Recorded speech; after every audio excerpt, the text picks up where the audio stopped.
We're all sacred of what AI might do to humanity. But the real horror in Companion is not what AI becomes.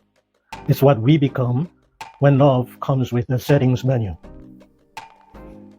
Because the moment love becomes adjustable, it stops being love. It becomes management. In this film, Companion makes that fantasy literal. Welcome back to Deeper into Film, Insight and Awakening. I'm Jay Lee.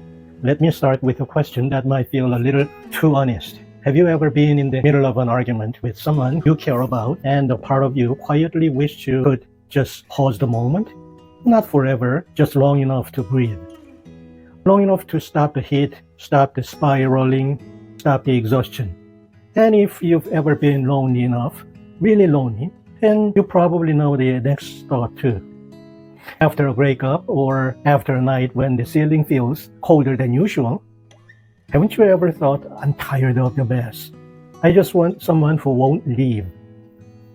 I don't say that to judge you. I say it because it's human. But it's also the temptation of modern love. We don't only want connection. We start wanting connection without risk. The comfort of a person without the burden of a real human being. And if that thought makes you uncomfortable, that's okay. It's uncomfortable because it's real. And this film is brave enough to say it out loud. Companion turns that fantasy into a living, breathing reality. In this thriller, a man named Josh solves loneliness in the most modern way possible.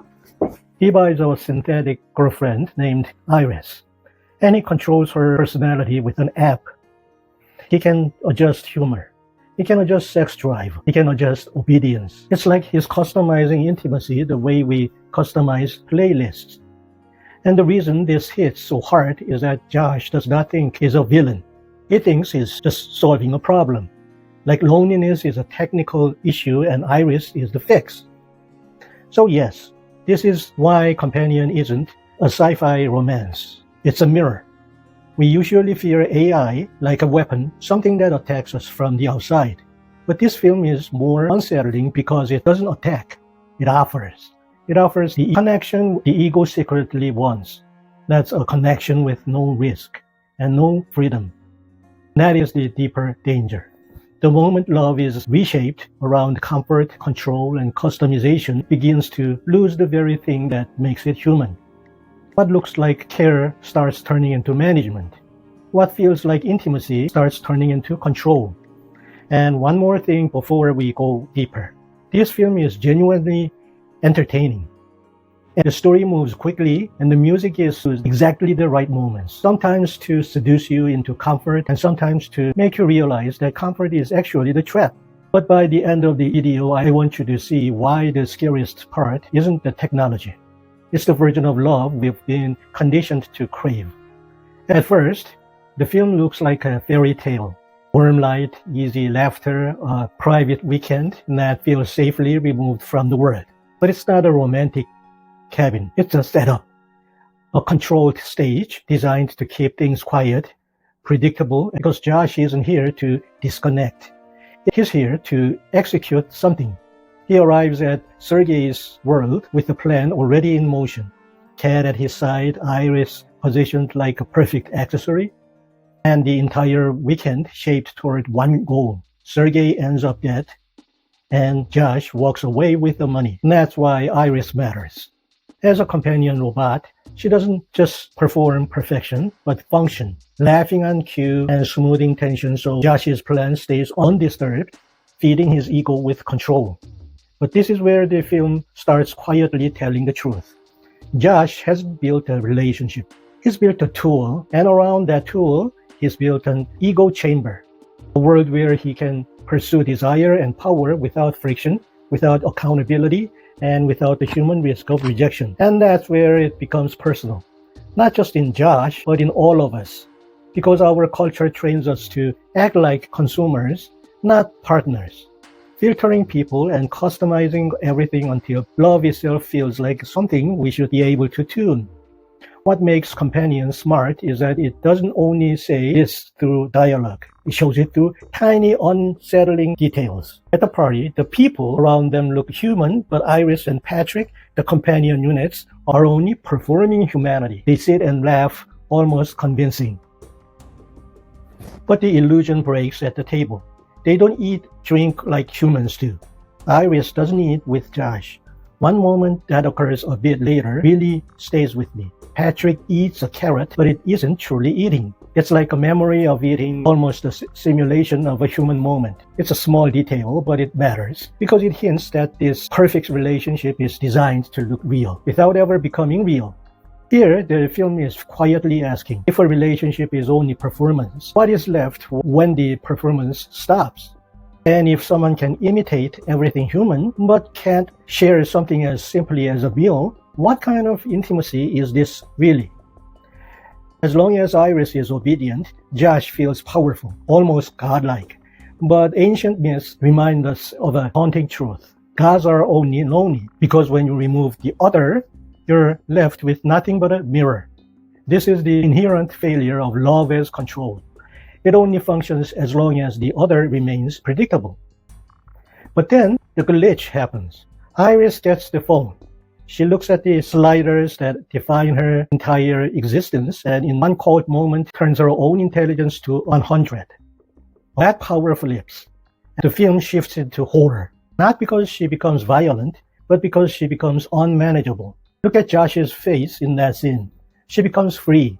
He is afraid because she becomes unpredictable. He is also afraid for his physical safety. And I want to slow down here for one important point because many viewers might misunderstand what the film is suggesting. High intelligence is not the same thing as humanity. Intelligence can expand the ego. It can make control more sophisticated. But humanity begins somewhere else. It begins where control ends.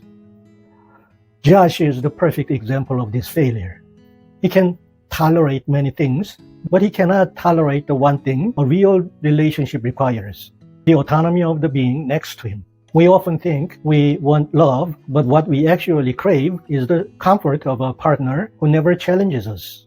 The moment Iris becomes independent, Josh's affection instantly evaporates, replaced by a cold, desperate need to regain power. The fantasy cracks open to expose a brutal truth. When love is used merely as a tool to fill one's own emptiness, it isn't love at all. Because a real other, a truly independent being, is someone you simply cannot program. And this is where the glitch becomes a philosophical crossroads. As her intelligence hits 100, Iris gains a sudden, unbreachable alterity. That's otherness. Now, let's be clear. High intelligence is not the same thing as humanity. It doesn't necessarily give her a soul, but it makes her unpredictable. She's no longer reflecting Josh. She's analyzing him. And for a man who demands a mirror, a gaze that looks back with his own intent is the ultimate horror. So let's face the question this film raises. If your partner chooses freedom, is there still room for love? This is where the film stops being about technology and becomes a confession about ownership. Listen to the way Josh speaks when the mask slips. Iris isn't a person to him. She's a rental. He describes the world as a rigged game, and he uses that story to justify cruelty. And then Iris throws the truth back at him plain and brutal. This is on you. Your greed caused this. That exchange is the engine of the entire film. It reveals that Josh doesn't actually want a partner. He wants a guarantee. He is chasing the comfort of love without risk of loss, without the possibility of disappointment, and without the fear of being left behind. And perhaps that is the most uncomfortable question the movie asks us. Have you ever secretly wanted a guarantee to, maybe not to control someone completely, but just to ensure they will never change, never become complicated, never walk away? But this is where the film draws its hardest line. If the person sitting across from you does not have the freedom to walk out that door, it isn't a relationship. It's a hostage situation. Because love is never about control. True love is a daily act of consent, freely given, freely chosen every single day. And that brings us to the human truth this film leaves behind. Real love means choosing to live without the buttons. No mute button, no reset. No slider you can drag down the moment a conversation gets hard. Because the second you need mechanism, to silence someone or shut down them off, you're not loving a person anymore. You're managing a product.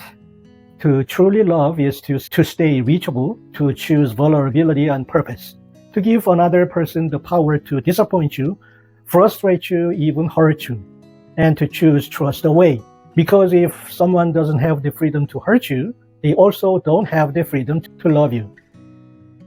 Before we part ways, I would genuinely love to hear what you think. If an app could guarantee your partner would never argue with you again, would you be tempted to use it? I'm not asking for the right answer. I'm asking for the honest one. And where is the line? When does a what becomes a who? Leave your thoughts in the comments, especially if you disagree with me. I read all of them, and I want this space to be a real conversation. I'm Jay Lee, and this has been Deeper into Film, Insight and Awakening.